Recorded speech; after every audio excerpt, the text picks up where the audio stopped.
Hi there, it's another tarot sesh. I'm the Can Astrologer. My name is Abby, and this is your July 2025 full moon reading.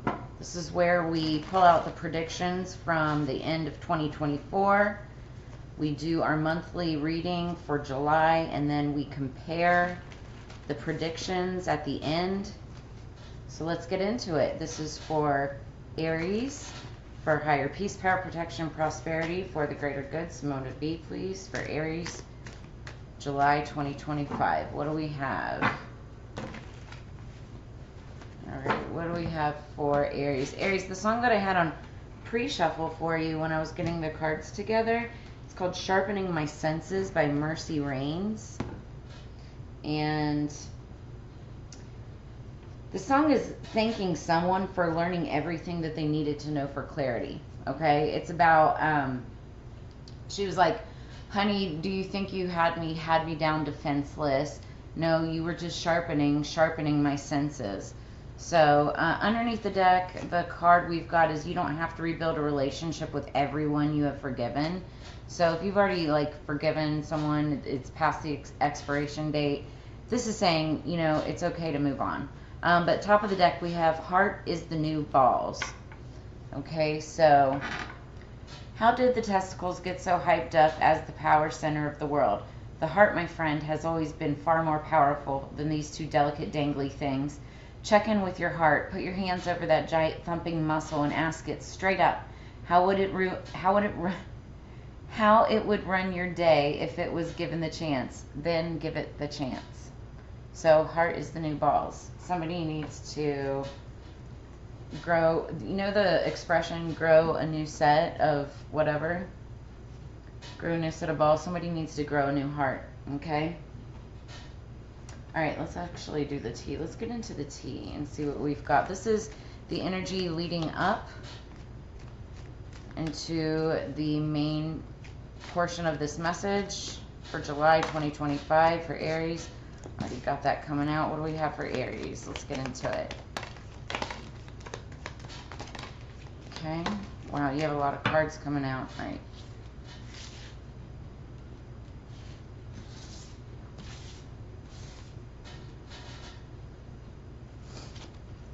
Okay.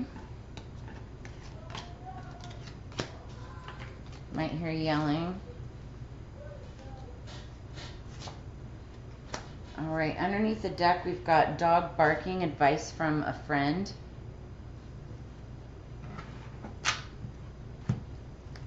What else do we have for Aries, please? Higher peace, power, protection, prosperity, for the greater good. Okay. Only had 3 things come out there. Underneath the deck, we have mule. Someone is extremely stubborn and willing to change. So you're working with a mule. You might be getting advice from a friend. Now, again, this is all the energy moving into the main portion of this reading. So this has already happened sometime in the past. Could be happening now as you're seeing this. We start out with carrot, opportunity or windfall. Then we've got elephant, a long journey, either physical or mental, will leave you wiser at the end. So this is something that you're going to have, that you learned from or will have learned from. And it has to do with love. This could be a love relationship. This could be something that you love, a person that you love. Then we have moon, changes in your life. So there could have been some changes around the full moon. Could have been the last full moon, or it could be this upcoming full moon in July. Now, July 10th, I believe, is when the next full moon is.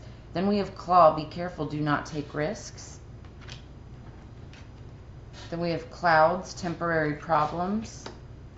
Then we have cracked cup, dissatisfaction with life. I'm going to move these so they're all closer to each other. Then we have money path. A path with money is waiting for you to find it. And then we have scales, keeping your life in balance, and that's where we leave off. So somebody is trying to keep their life in balance. It looks like there's some type of opportunity, something that they love, but there was some kind of changes or temporary problems that stirred up around the time of the full moon, or could be this upcoming full moon, because of a dissatisfaction or it could have been a breakup, or a job change. Somebody's, you know, dealing with an extremely stubborn person too, and you could be getting some type of advice from a friend. So we're going to use the Pot Tarot. I just got this new deck of cards not too long ago. I love them. So I'm going to be using more of these. What do we have for Aries, please? I'm going to do a 3 main theme and then clarify and get a better message. What's going on? Aries, if any of this resonates with you at any time, make sure that you like, share, and subscribe. If you're interested in a personal reading, I have all of that information in the description below the video. All you have to do is reach out and connect. I'm also doing a special for recorded videos. It won't be a live one-on-one, but if you want a recorded video, 30 minutes sessions, half off through the end of July. Okay, we start off with the Queen of Pipes underneath the deck. This is the Queen of Swords. So you could be dealing with a Libra, Gemini, Aquarius, or have that somewhere strong in your chart. The Queen of Swords is somebody who, they know what they want, they know how they're going to get it, and they don't change their mind about things, you know, in the direction of how to obtain what they want. They make their decisions based off of logic, wisdom, and facts, also based off of their experiences and things that they've learned. They're very cut and dry. We also could be talking about like a legal law judge, like an officer of the law, somebody who makes like informed decisions, something like that. Okay, let's get 3 cards. Three cards for the main theme. Okay, we start out with the 2 of Buds. That's the 2 of Pentacles. Then we've got the Queen of Joints. That's the Queen of Wands, Leo, Aries, Sagittarius. She's also known as the Other Woman. And then we've got the Star, and that is Aquarius energy. This is the energy of hope, healing. This could be somebody who's like a star, celebrity status, center of attention. And then underneath the deck, we've got the, what is this? The 10 of Buds. So the 10 of Pentacles. And this is like jackpot lottery. This is all about, it's like inheritance, windfall. It could be, you know, some kind of settlement or something that, like large payout or large payment. And it's for somebody that's like, it looks to me just off the top of the deck here that we're looking at a partnership situation or a decision, weighing, you know, the pros and the cons between 2 directions, two possible ventures, 2 things, bringing something into mind as it regards to like money, stability, pentacles, coins. And the Queen of Joints, okay, joints are all about, you know, it's fire energy. So fire is passion towards a person, but it also can be passion towards work, career, business, you know, how you make your money. And this could be, you know, somebody rising up like a star, somebody who's in like center spotlight and can bring in a lot of money for someone. Okay, so let's clarify and get 3 cards on these. What do we have for the 2 of Pentacles? I apologize. You hear a lot of noise. We've got a lot of stuff going on at the house right now. All right. So the energy going into clarification is the 4 of Pentacles. This is Capricorn energy, which doesn't surprise me because this full moon that we have in July is the full buck moon in Capricorn. Now the 4 of Pentacles, this talks about holding on too tight can stop you from moving forward. So if this is about like some type of a partnership, like you may have to let go of something, let go of ego, let go of an old ideology, you know, let go of like, I don't know, let go of something in order to make something move forward. Let's get 3 cards for the 2 of Pentacles. 2 of Buds, please. 3 cards. All right. Justice. So we have the Two of Pentacles again. So Spirit's like I said what I said. Two of Pentacles. I'm sorry, no, this is the Page of Pentacles. No, focus on your goals to bring great success. So it is about ideas, opportunities. I feel like this is maybe somebody getting an idea of how to work together in a situation, or how to take a different direction or different path in order to make some decision towards a venture. Then we have the energy of the Magician, okay?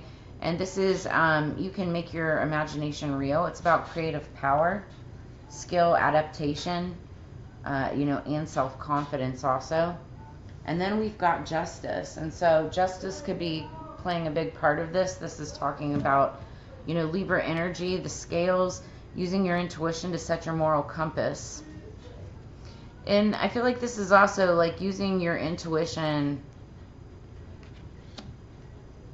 to make this decision on which direction to take and how to manifest whatever this is that you're trying to decide on. Yeah, because you're stuck in your head with the Eight of Swords energy there. You're stuck in your head and you don't know what to do. So what is the Queen of Joints? Now, the Queen of Joints can also be another woman, so there could be as I said, that third party popped out. So there could be a third party in the picture. This is the energy of celebration. Now, doesn't have to be third party. This just could be, the energy of celebration. The Queen of Joints could have something to celebrate. Success and celebrating with those you care about. It's about support and sharing and problem resolution and gladness. So there could be something that the Queen of Wands is celebrating because she's figured something out. What else? Let's get 2 cards for the Queen of Joints. All right, yeah. So that Queen of Joints also might be the Queen of Swords. So you could have, I'll tell you what, Queen of Joints and a Queen of Swords, which is Queen of Wands, Queen of Swords. You combine those 2 energies together, fire and air, and you've got a raging fire. You've got somebody who's extremely passionate, but also very decisive. You can't change her mind. There also could be some kind of a judgment or a judge or someone making a decision about something in the situation with the Queen of Swords, but it ends up being wishes fulfilled. So everything has turned out well. Enjoy your success. It's about happiness, compassion, trust in the universe, and high-minded optimism. Okay? Now, what is the star energy? Now, if this isn't you, Aries, this could be somebody that you're dealing with. This could be the energy of the person that's on your mind, or the person that you're looking at here, okay? So what's the star? What is the star energy? Okay, 2 fell out immediately. Let's get one more. One more for the star, please. Thank you. Ending with the World. Interesting. Okay, so, and underneath the deck we have the 2 of Wands. So that's reflecting back on something from the past in order to be able to courageously move forward towards this 10 of Pentacles. And as I said that, I just got a clarification. So, all right, so we start out with the star energy. We've got a Scorpio.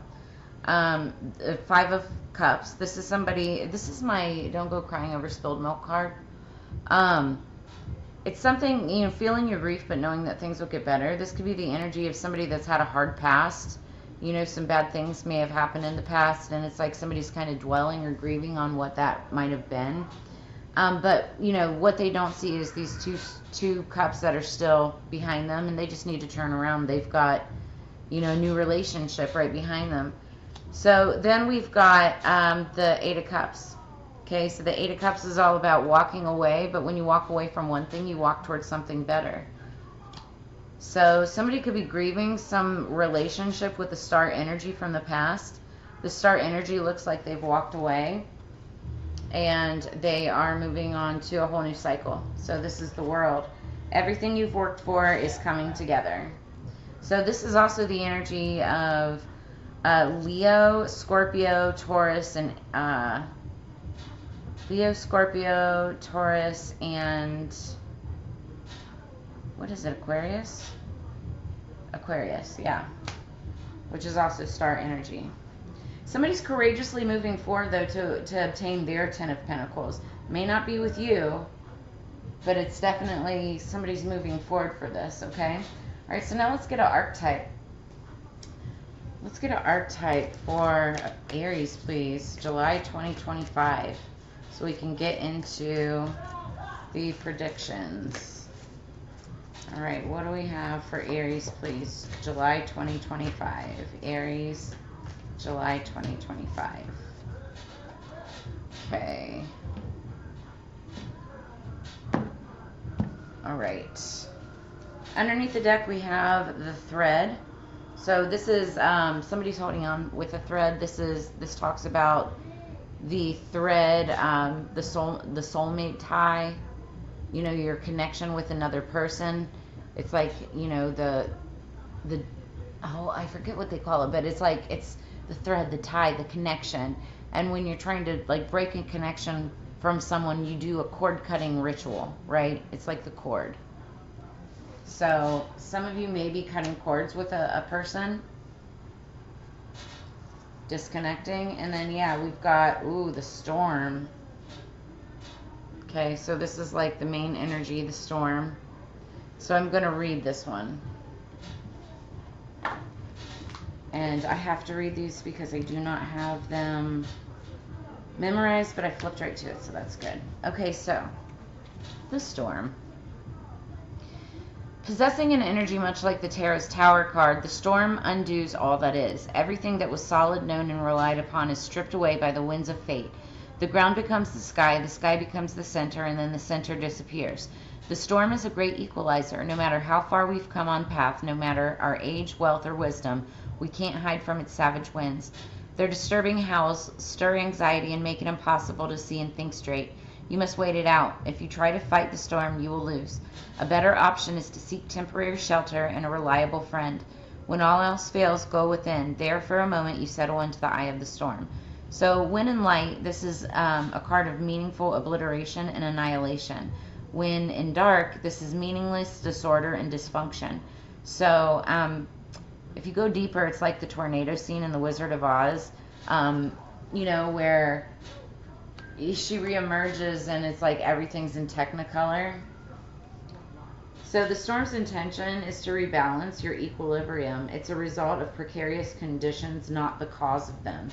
Okay, so there could have been some craziness just happening around you, and a storm came through and kind of shook everything to its core. It had to do this in order to cleanse the energy so that you or this other person could move on to their desires, to their wishes. And they said that's like the Tower card. So the Tower card in Tarot is Scorpio. You could be dealing with a Scorpio. You could have it somewhere strong in your chart. All right, what else do we have for Aries? Let's get Aries. This is the Dragon Oracle for July 2025.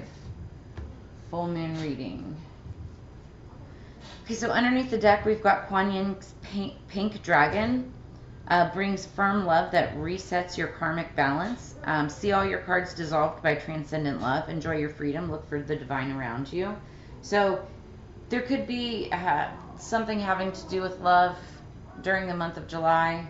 Whether this is a dissolution of love or a coming together, it has something to do with that. Look for divine love around you.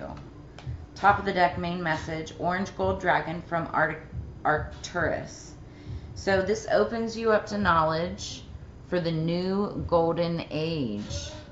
Carry the energy of the future, be a guiding light. What's interesting is this is talking about, it's the energy of the future, which is also the age of Aquarius, okay? So we are in the age of Aquarius, but that's also the energy of the star, okay? That's Aquarius energy. It's about hope. It's about healing. And being a guiding light, you know, obviously it's being a guiding light for those, you know, I feel like for some of you, it's like you're experiencing the storm, but it's like this is going to make you stronger in the end so that you are a guiding light for others that will be experiencing storms like this. It's either that or it's like somebody is reflecting back on steps that they made, maybe mistakes that they made in regards to some kind of Ten of Pentacles, which is, you know, legacy, money, jackpot, winnings, windfall, something like that. Maybe they're watching somebody else and or trying to balance this themselves. But that's where I'm going to leave you guys at as far as the reading goes. Now let's get into real quick the predictions and see how this plays out. So our full moon, full buck moon in Capricorn, it's going to be visible on Thursday, July 7th, or I'm sorry, July 10th. I don't know why I said the 7th. 10th, reaching its peak at 1:37 p.m. Pacific Standard Time. We have 4 retrogrades this month, okay? First one is Neptune on the 4th. The second one is Saturn, planet of karma, on the 13th. The third one is going to be Mercury. So Mercury retrograde, which starts on the 18th and ends August 11th. That affects communication, transportation, and technology, okay? Be prepared for that one. Then we've got Chiron, which runs from July 30th all the way through January 2nd, 2026. And that's all about healing. So those all start off this month. Then we get into the cards. So for this month we had the 9 of Wands in reverse. Now typically the 9 of Wands is a card about believing in yourself and having the courage to continue, but in reverse it's when somebody's in the energy of being frustrated, anxious, or there's some kind of delays. When I did this reading, the predictions reading, I had literally said someone is over it, someone's over a situation, but they're still moving forward, they're just irritated. And I see that, like, there's definitely someone that moved forward. It could have been you, it could have been the other person, but somebody moved forward and there was some kind of like irritation. Then the next cards that we pulled underneath the deck was mending bridges. Someone doesn't want to deal with it, and that makes sense. But top of the deck was simplifying your life. Someone doesn't want to waste their energy or time on someone or something. They're making it easier for themselves by moving forward. It's also the energy of summer cleaning, moving, garage sale, donating things while mending bridges, finding ways to make more money, which is also Capricorn energy for this full moon. So then one of our next cards was number 9. Card number 9, assess the situation. Someone's making a realization, getting ready for a move, not living in survival mode anymore. Could be getting a new job or moving to a new school, a new state, or a new relationship. Then the next card we pulled was number 4, Rue. It's all about protection. The card had the face of a lion on it, and so it's Sun and Pluto energy, and it's making major realizations. And realization was a card underneath the deck in this month. But it's making major realizations of oneself, major protection energy, and also the energy of stability. Then we also had first quarter moon in Capricorn. So again, Capricorn moon energy for this month. And it's all about unleashing your kindest self. I had also mentioned in the predictions reading, unleashing the beast within, but with a kind and courageous heart. And courage seems to be a theme this month as well. Then our crystal oracle was the pink opal. It's all about reconciliation. Underneath the deck was carnelian sexuality. Somebody could be moving in with another person. This could be a protector type of energy. This also could be a person from your past, which is where the reconciliation comes in. Pink opal is the crystal for Libra, the sign of Libra, but also you could be dealing with anybody born in October, because opals are for the month of October as well. But pink opals assist in quarrels and forgives the past. So again, this could be reconciliation with a past person, especially because we've got Mercury retrograde coming in. And Mercury retrograde, when that, time comes around, it's about reconciliation. People come back from the past, that kind of stuff. Last but not least, I started messing with Astro Dice. It's based on the 3 main principles of astrology. We rolled Gemini, first house, and Neptune. And when you combine those 3 energies together, it means keeping your feet on the ground while your head is in the stars. Just don't let your imagination run away with you. So, again, the song was Sharpening My Senses, Mercy Reigns. This is either you or someone else thanking someone for learning everything that they needed to for clarity. And for some of you, it's like you or they walk away. It's like, thanks for sharpening my senses. I've seen everything that I need to see. I don't need to see anything else. I'm moving on. Cut and dry. And that's where we're going to leave it for the month of July. Aries, I love you guys lots. If any of this brought you clarity, insight, or answers, make sure you drop a comment in the comments below. If you're interested in a personal reading, I have all of that information in the description below this video. And as you know, it's together we grow. I love sharing this time and energy with you. I look forward to reading for you again in the near future, and I will see you guys on the flip side. Peace.